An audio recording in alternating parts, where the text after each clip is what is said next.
sports are really important vehicles for relationships.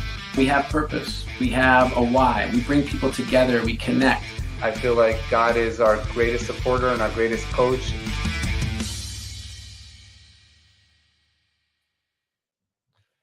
Welcome to Rabbi On The Sidelines. This is Rabbi Sherman from Sinai Temple in Los Angeles. This week we are joined by a legend in a sport that we have not spoken about yet. This is the sport of surfing.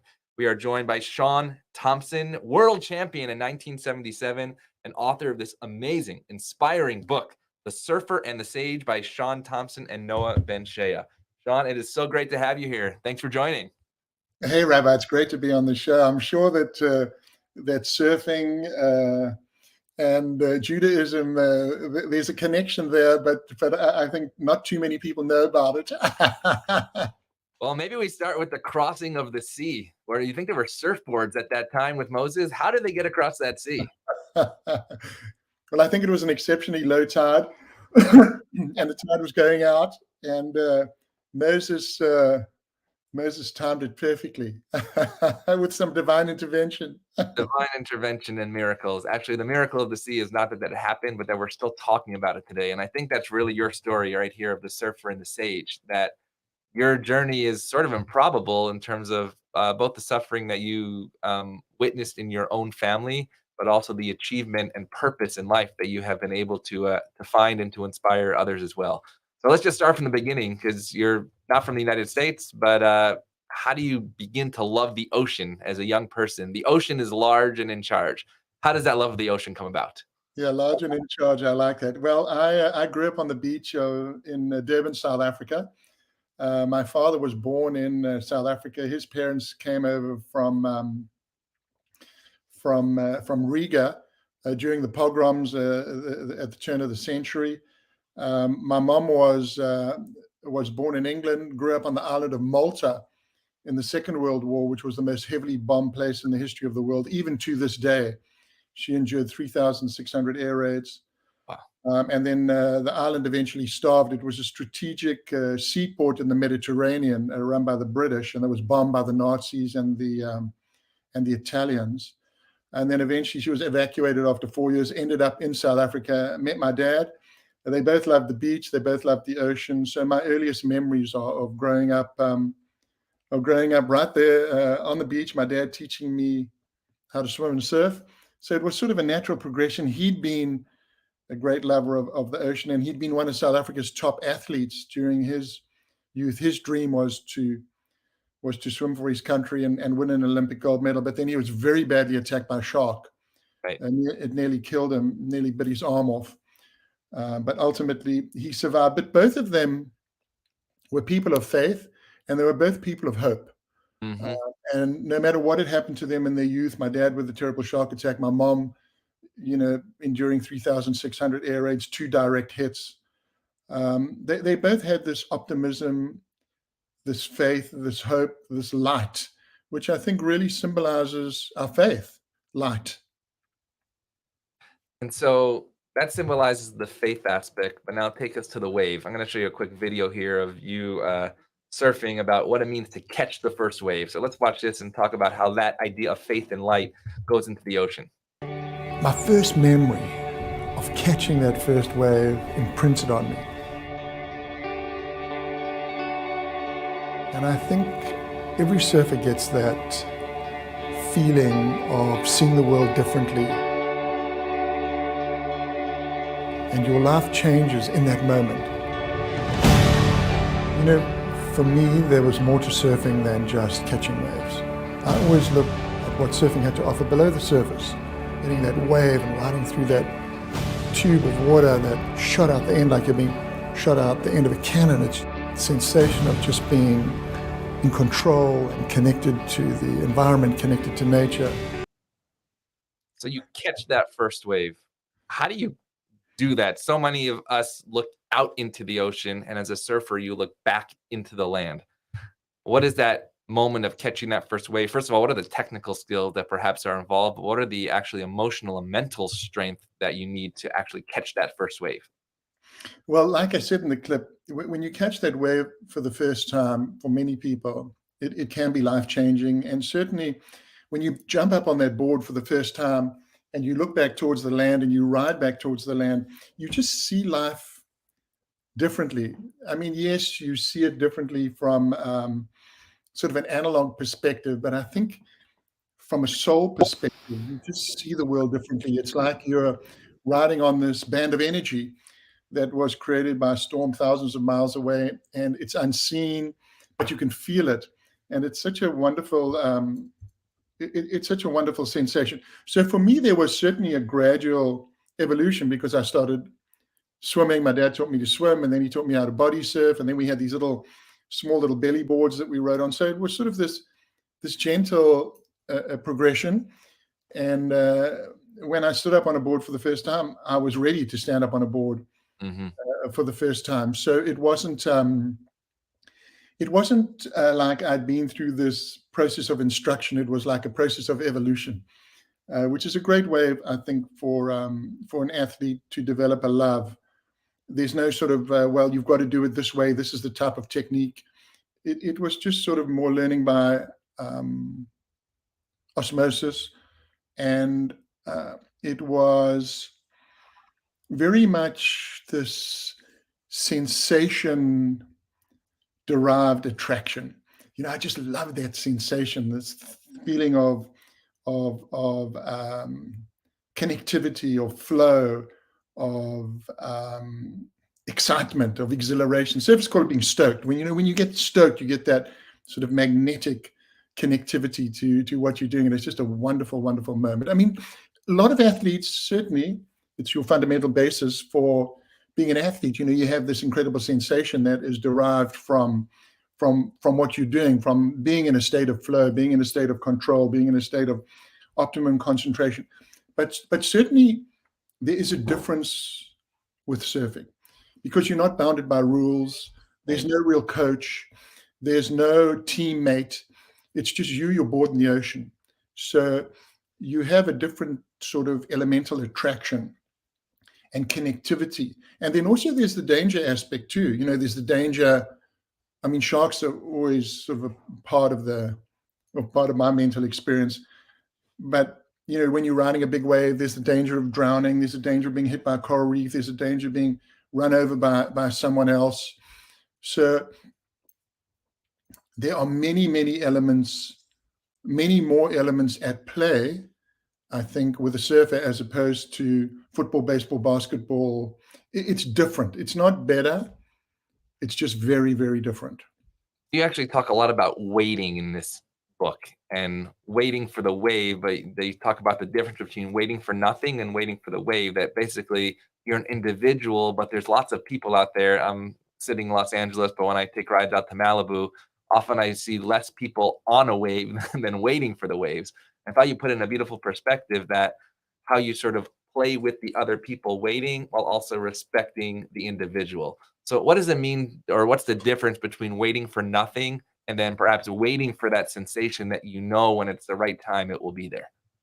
Well, surfers sit there and they wait. I mean, sometimes in certain conditions, you can sit there and wait for a wave for 30 minutes, 40 minutes without getting a ride. But you do have that sort of focus, that hope, that optimism that wave is going to come to you. So that even though there might be this perception that, well, what the hell are you waiting for? You're just waiting for a wave. You're waiting for that experience, and you're hopeful and optimistic that you're going to get that experience. And also the waiting process, you're being drifted north, south, east, west by the tides, by the winds, by the current, and then also by your positioning and the relative positioning of other people. So there is a lot of, even though it might seem that you're just sort of sitting there waiting aimlessly, you're not sitting there waiting aimlessly, and you certainly are very purpose-driven in the waiting process, but you are sort of drifting, which is wonderful. It's sort of this languid feeling of floating and being in this little area between the ocean and the sky. You're just floating on that sort of thin surface tension. It's a wonderful feeling when you really think about what you're doing out there, and you sort of floating inside of the water, because you're not floating really on top. You're floating, you're maybe 1 or 2 feet below the surface, because I ride a small board. So there's this feeling of connectivity and being absorbed and part of nature. It's wonderful. It's actually interesting. It goes back to the book of Genesis and Breshit, the Rakia and Hashamayim, when God separated the heavens and the earth. And it seems like the surfer is that person, that thing in between that maybe connects what God separated in the beginning of creation as well. I don't know if you ever thought of it in that way. In the firmament. Exactly. So you say about surfing that no one has stood on a surfboard that did not fall off. I've spoken to many athletes and coaches and owners and managers and even fans, and successful grade in sports is like 35%, right? As somebody who hits 300 in baseball is going to the Hall of Fame. Somebody who's shooting over 50% in basketball is just doing amazing. Talk about the success rate of riding that wave and what it means to turn success into purpose. You talk a lot about turning things into purpose. Specifically, you talk about what a difference between a pessimist and an optimist is. You write that an optimist is somebody who finds opportunity in difficulty, and a pessimist is somebody who finds difficulty in opportunity.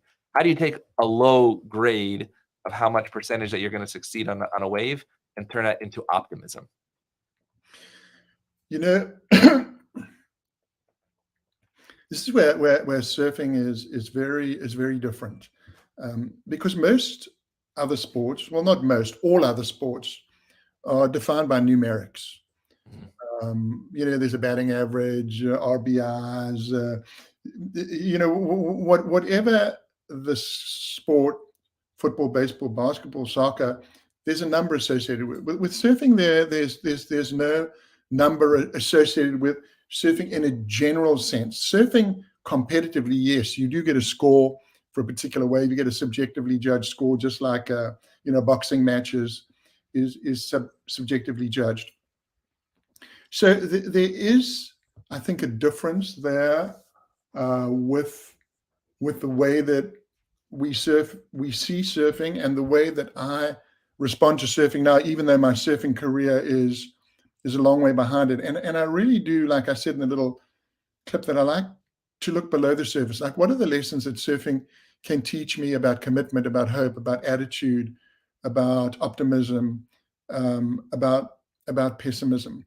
And I think fundamental to surfing is this feeling of stoke, this feeling of exhilaration, exuberance. And this is sort of the passion that drives you towards the sport.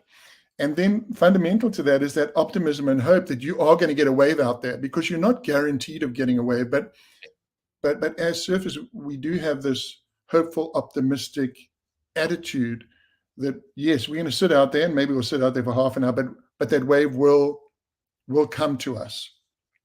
And you really talk about perspective as well. You talked about in the end of your book, the one eye perspective. Maybe explain that idea of the one eye, how two people can see the same thing as a difference in a different perspective. Yeah, so that was a funny story about going surfing at a break in South Africa, a break I'd never surfed before, a break that didn't have shark nets. When I grew up, we would only surf in areas that had shark nets, because there was there was a good chance of being attacked by a Zambezi shark, which is like smaller than a great white shark, but it's like a great white shark on steroids. Very aggressive, wow. Very aggressive shark. So we would only surf in netted areas. So this friend of mine took me to surf this break, and had an amazing experience with him, just the two of us out in the water. And I was getting these incredible tube rides, which is the ultimate in surfing. You ride inside this tunnel of water. It's called riding inside the tube. And that was really my specialty in surfing. And I paddled up to my friend after experiencing some great tube rides, and I said, what's the name of this wave? Because surfers have very descriptive names for the waves they ride. And he said, it's called one eye. I said, well, why do you call it one eye? He said, it's called one eye because when you're inside this tube, inside this tunnel of water, it looks like a human eye. And when you're inside the tube and you look out, it does look like an eye, because the wave is sort of an oval shape. And I went, well, that's a cool name. And then I had some great waves, and then I caught my last wave, and I kicked out, and I could feel this really eerie feeling, and all the hairs on my arms stood up, and I could feel that there was something in the water with me there. I knew that there was something big right there with me. And I looked over the side of my board and I saw this black shape heading towards me. And I looked over the other side and there was another black shape. So I thought for the moment there I was going to get consumed by 2 Zambezi sharks at the same time, and then burst out the water. It was 2 big dolphins. So these dolphins flew out the water and I just went, thank you, God, I'm not going to be consumed. And I went in and I walked up the beach. And as I was walking up the beach, there was a fisherman on the beach. And he said to me, you haven't been surfing out there, have you? And I went, of course I've been surfing out there. I'm dripping wet. I have my wetsuit on, my board under my arm. He said, do you know what we call the wave? I said, yeah, you call it one eye. He said, well, do you know why we call it one eye? I said, yeah, you call it one eye because when you're inside the tube, it looks like a human eye. He said, no, we call it one eye because there's a 12-foot Zambezi shark that lives out there in the lineup. And when it rolls over on its side to bite, all you can see is one eye. So it's a funny story about how 2 people, myself having this amazing, sublime experience riding inside the tube, and then there's the fisherman on the beach looking back at this break, and it's this place of terror where one eye lives. And it's just a funny story about how 2 people can see the same reality very differently. And in the context of what's been happening in the world over the last 3 or 4 years, since and before, how we can all look at the same thing and we can perceive it completely differently. And you know, one of the things that surfing teaches you is certainly respect for oneself, respect for the ocean, respect for others. And perhaps there just needs to be more respect from all of us in terms of looking at life perhaps through someone else's eyes. Absolutely. And that's a way that there can be more unity and more empathy in this world. So when you talk about unity and empathy, we begin this episode, you talked about your parents and the suffering that they went through and the inspiration, if you wish, that you saw from what they went through. And I know you also went through your own suffering and the loss of your son of blessed memory in 2006. This is an interview that you talked about what you learned how to never come out of that suffering, but how to continue to lead your life as well.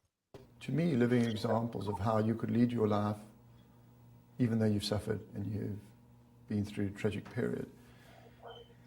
And then I lost my beautiful son, 15 and a half years old. My wife and I were destroyed in 2006. Our lives were shattered. And it took many years, but slowly we rebuilt the pieces.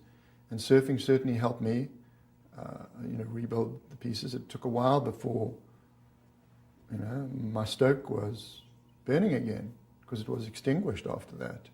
I had no desire to go surfing, and ultimately I did go surfing, and it helped me through those terrible times.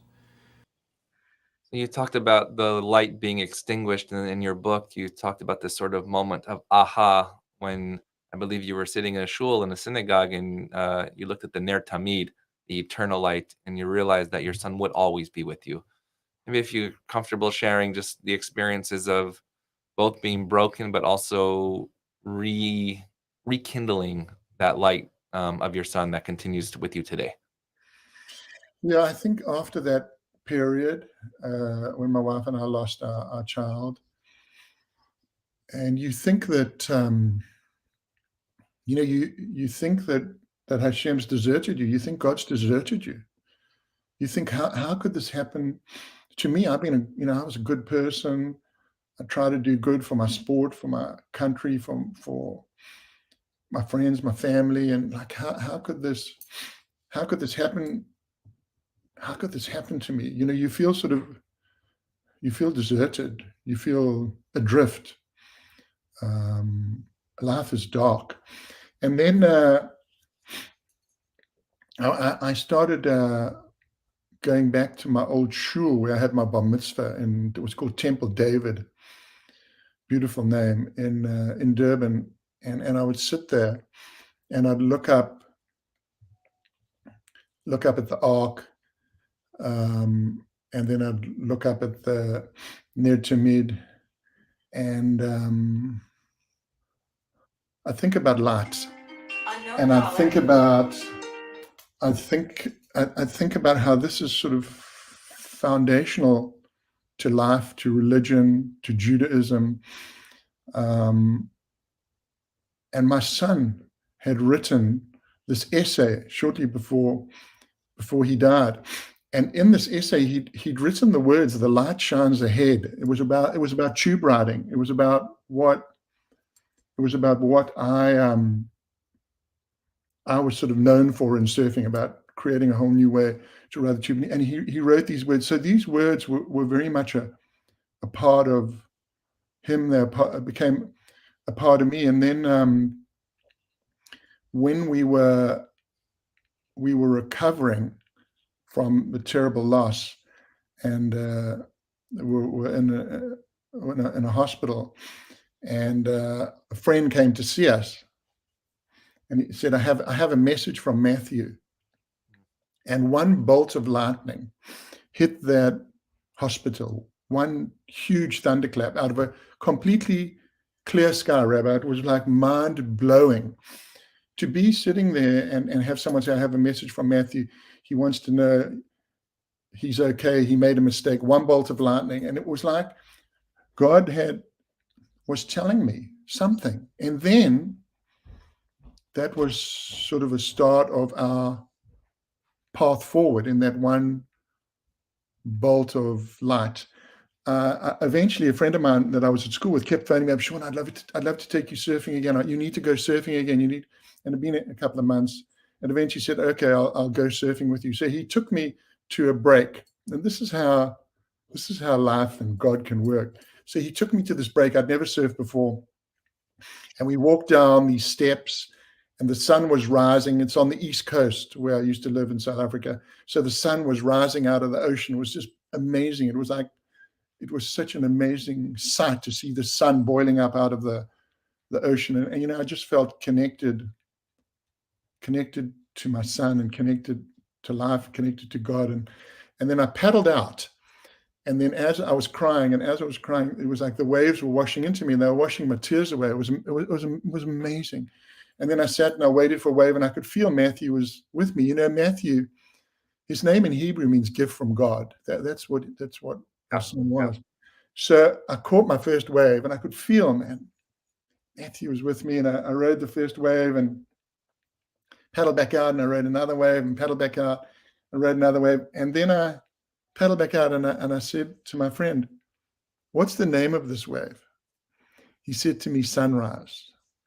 How about that? That was the name of the, and with all these things coming together, I felt that there was something bigger.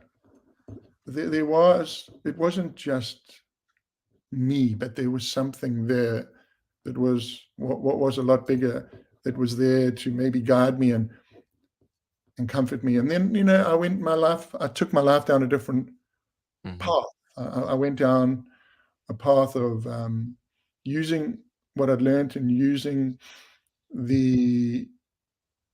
what I'd managed to do to deal with my loss. How could I perhaps help other people? And I found it really, really helped me. Yes, it helped others, but it really helped me. And that's the path that I've been on for the last, since 2006, speaking and showing people how to make sense of tragedy, and how to make sense of life. And perhaps here's my perspective. That's all I do. I don't give a prescription. Here's my perspective, and here's my code. And I talked about surface code, this code that I developed many years ago before I lost Matthew, and how everyone can use their code. 12 lines, every line begins with I will, to create a new path and a new start. So here's the code when you appeared on the Today Show, I believe just this past year. And this idea of the code and the stories that come out of that code are unbelievable, like you said, from the woman who wrote you from prison, and just all of these different people. So this is Shaun Tomson on the Today Show talking about the meaning of the code. The code I developed about 20 years ago. I wrote 12 lines, every line beginning with I will, to empower these young people that were coming down to the beach that was facing an environmental problem. So it was, I will always paddle back out. I will never turn my back on the ocean. Basic lessons that surfing had taught me about life. And now I get hundreds of thousands of people around the world to write their own.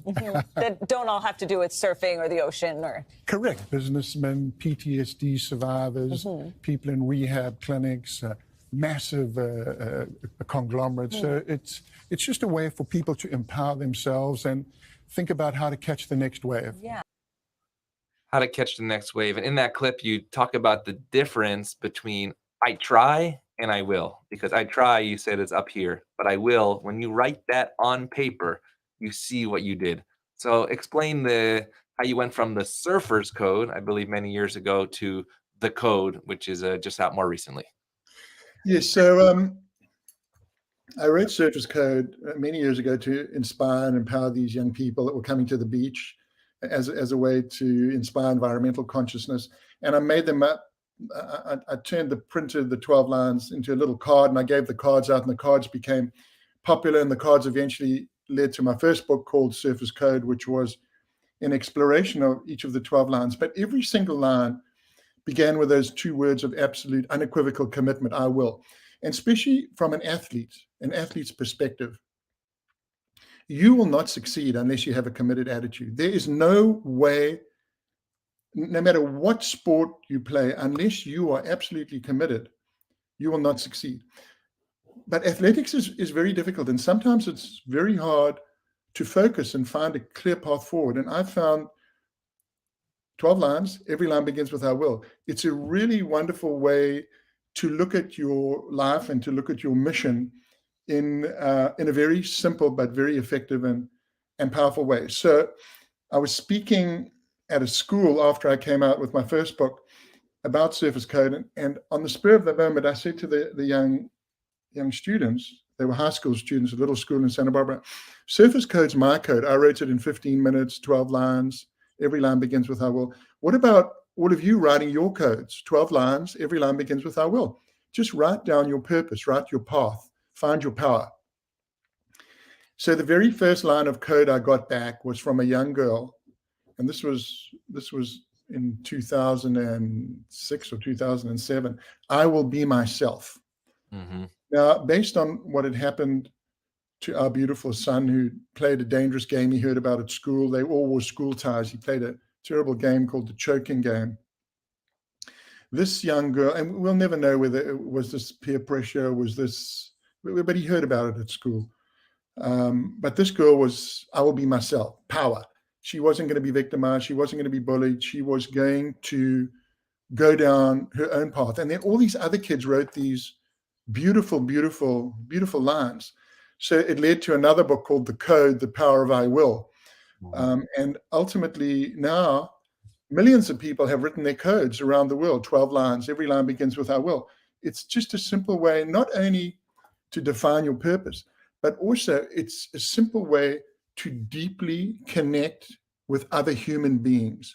So when I do these in a big corporate event and people stand up, or I do it in a prison, people stand up and they read their codes. A lot of times people will start crying because this is an intensely vulnerable process for someone to look inside your heart and find the best part of yourself and write that down in the context of 12 lines, every line beginning with I will.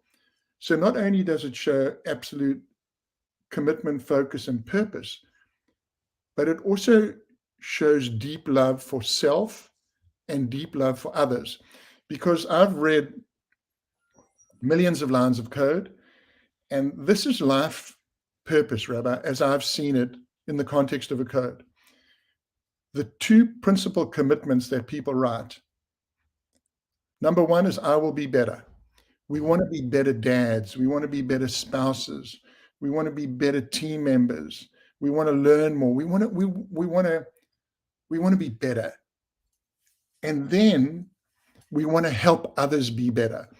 So when people write their codes, it's one or the other, but it's always the one or the other. We want to be better and we want to help others be better. So it's a really simplistic, simple definition of our purpose. How are we going to be better and how are we going to help others be better? How simple is that? Yeah, simple in words, but difficult in action. And I'm not sure if it's you or Noah in the Surfer and the Sage that speak about forgiveness and the idea of before you forgive others, you actually have to forgive yourself as well. Absolutely. Both of us, but I mean, both of us, both of us talk about that. So I spoke at a jail here in Santa Barbara before COVID, and I spoke to this group of well, male and female prisoners, but I spoke to this group of male prisoners and very very very tough guys, all in there for a variety of different infractions, and all of them wrote their codes, and then they stood up and read it. And then the one guy stood up and started reading his code, and he was very strong, very imposing type of guy. And he starts reading his code in front of the other inmates, and he comes to the line, "I will forgive myself," and he starts crying. Now I'm looking, going, well, what are the other prisoners going to do? Are they going to see this as a sign of weakness or vulnerability? They all started crying and gathered around him and put their arms around him and hugged him. And I could see there that this little process, this little code that started out as empowering children, is such a wonderful way to connect and unite people, Rabbi, because division and lack of respect for others, this is a fundamental malaise. You've got Republicans on one side of the valley, you've got Democrats on the other side of the valley, and you have this black vacant space in between. And I like to think that this little code, this little open source code, is a little bridge between the two. And you know what my goal is? I would love the 100 senators. I was just about to say, what if you went to Congress and did the code for them? One at a time, stand up, and you read your 12 lines. Let me tell you, I will guarantee you the country will be better off for it. Absolutely. Because when people not only stand up with pride and power and purpose when they read their codes, when they listen to what other people have written, and they see that we are connected by these common values, we are way more connected than we are disconnected. But what's happening is media and partisanship is driving us apart. And I think this code is such a wonderful little tool to help bring us together. It costs nothing other than 15 minutes of investment. You actually spoke about in the book sometimes nothing is a louder opinion than listening. Sometimes nothing is a louder opinion than listening. And I wrote to you the other day that that's the essence of the Shema, which is a declaration of our faith, that Shema means obey, but really it means listen. And so this power of listening in connection with the idea of forgiving yourself, I think goes hand in hand, and something that's missing in our communities today. Yeah, the Shema, I mean, that Hear, Israel, it's just, it's so beautiful. And, it's so sad to see, anti-Semitism rear its ugly head again. And I think over the last number of years, there's been this sort of permission to be an anti-Semite from many, many, many people. So, I grew up in a segregated society. I grew up under apartheid in South Africa.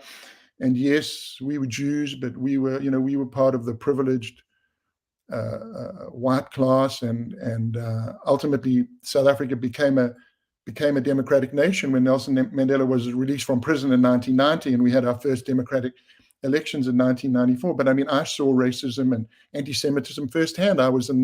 When I was a teenager, when I was 17 years old, I was in the South African Army, and yes, there was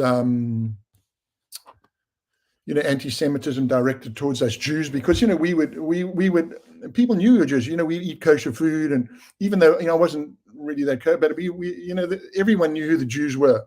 So I remember the one day,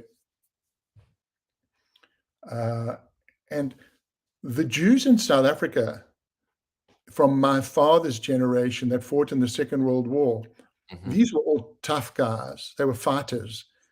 These were the Australian Jews, the South African Jews. A lot of them had come from a school of hard knocks. They were tough guys. They were one step removed from immigrants coming to the country with nothing. I mean, my grandfather repaired kettles, and eventually became a successful entrepreneur and businessman. But there was no tolerance, zero. There was zero tolerance for anti-Semitism. You didn't sit down and cop it. A guy came up to me. I was sitting down in the back of an army truck, and hey, Jew boy, that's my seat. There's a big tough, the bully guy. Hey, Jew boy, it's my seat. So now what you going to do? You're going to go, yeah, okay, have the seat? Or I stood up, I hit him with my head so hard I broke his nose, dropped him to the ground. Jew boy was never mentioned again in that army barracks. But that obviously is. I'm not an adherent of violence, but sometimes you just got to stand up for what you believe in. And there's just been this. I don't know, when you have this disgraceful individual, Kanye West and Nicholas Fuentes, walking around, strutting around Trump's compound, sprouting his vindictive, disgraceful words. It's words have got power. Words have unbelievable power. That's why I encourage people, when you write your code, your words have got power. And they got power for good, and they got power for evil too. And I think the power for good and power for evil, that's crucial. And in fact, I think that deals with attitude. And you quote the brilliant and Holocaust survivor Viktor Frankl: the last of the human freedom is to choose one's own attitude. The last of the human freedom is to choose one's own attitude. And that's, I think, what we're choosing today. And hopefully more people are choosing the attitude of the code, as opposed to using these words for destruction, for evil, for division as well. So when you talk about surfing, and when we began, we talked about the firmament sort of being in between the land and the heaven. It seems like that surfer is that moment, that the surfer is the person that can change that attitude as well. Maybe just talk about a little about Jews in surfing. You don't often hear as a sport that young kids are taking up. I grew up in upstate New York, not near a body of water. Now I'm living in Los Angeles, near a body of water. What would be your advice to young kids who are interested in the sport to take this on? Yeah, I think just get out there. If you have any interest, you can buy an inexpensive softboard, get a teacher, and get out there. I mean, I would say that I feel closest to God when I'm in the water. It's just a beautiful way to connect with nature, and also to connect with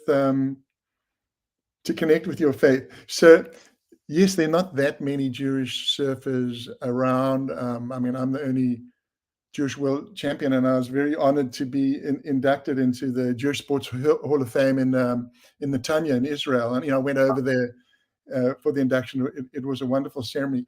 But they phoned me up and they said, "Hey, Shaun, we want to have surfing was introduced into Israel by this wonderful man, Doc Paskovitz. He was a Stanford-trained doctor and a surfer, wonderful family. I know his whole family, and he introduced surfing in the early 60s to Israel. But they'd never, ever had a surf contest. A pro surfer had never been to Israel. So they invite me there. They said, "Shaun, we're going to have our first ever surfing contest in Tel Aviv at Hilton Beach, right in front of the Hilton Hotel." Said, "We'd like you to come out. We'd like you to open the event. We'd like you to give an exhibition. We're going to have the mayor of Tel Aviv, the mayor of Jerusalem. We're going to have the American ambassador down there." He said, "We're going to get 20,000 people there." I went, "No way." So I fly and I land in Tel Aviv. This is like early 80s. And I land and I get off the plane, and I'm walking towards the airport terminal. And there's hundreds and hundreds of people all screaming and shouting. And I'm going, wow, there's got to be some sort of rock star on this plane.